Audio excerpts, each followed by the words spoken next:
Hello everyone, আসসালামু আলাইকুম। Welcome back to my channel সদাস কুকিং। আজ আমি আপনাদের বানিয়ে দেখাবো কিভাবে ঘরে দোকানের মতো পারফেক্ট দই তৈরি করবেন। তো চলুন আর কথা না বাড়িয়ে মেইন রেসিপিতে চলে যাই। আমি আজকে বানিয়ে দেখাবো লাল দই, যা ক্যারামেল করে তৈরি করতে হয়। আমি এখানে 2 চামচ চিনি নিয়েছি এবং তাতে একটু পানি দিয়ে চিনিটাকে ক্যারামেল করে নিলাম। এখন আমি অল্প একটু দুধ দিলাম, তারপর নাড়াচাড়া করে 1.5 লিটার দুধ দিয়ে আমি আজকের দইটি বানাবো। এখানে আমি 1.5 লিটার দুধ দিয়ে দিলাম। এখন দুধগুলো জাল দিয়ে ঘন করে নিব। দুধগুলো যখন একটু ঘন হয়ে আসবে তখন আমি তাতে চিনি অ্যাড করব। এখানে আমি 1.5 কাপ চিনি অ্যাড করলাম। আপনারা আপনাদের পছন্দ মতো মিষ্টি বাড়িয়ে বা কমিয়ে নিতে পারেন। চিনি দেওয়ার পর আবারও দুধ ভালো করে জাল করে ঘন করে নিব। আমি 1.5 লিটার দুধ জাল করে 1 লিটার করে নিয়েছি।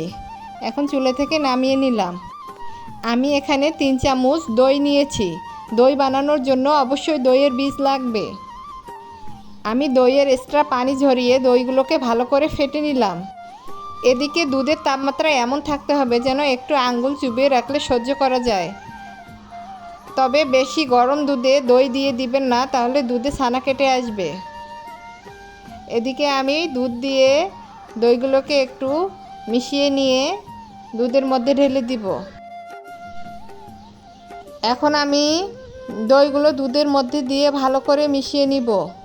ভালো করে মিশানো হয়ে গেলে আমি একটি দইয়ের পটে দুধগুলো ঢেলে নিলাম। দেখুন, 1.5 লিটার দুধ আমি জাল করে 1 লিটার করে নিয়েছি। এখানে 1 কেজি দই হবে। আমি এখন দইটিকে সেট করার জন্য একটি মোটা তোয়ালিতে মুড়িয়ে ঘরে গরম কোনো জায়গায় রাখবো। আমি এই তোয়ালিটি মোটা একটি কম্বল দিয়ে ঢাকনা দিয়ে রেখেছিলাম 8 থেকে 10 ঘন্টা। 8 ঘন্টা পর ফিরে এলাম। দেখুন, রেডি হলো আমার পারফেক্ট দই।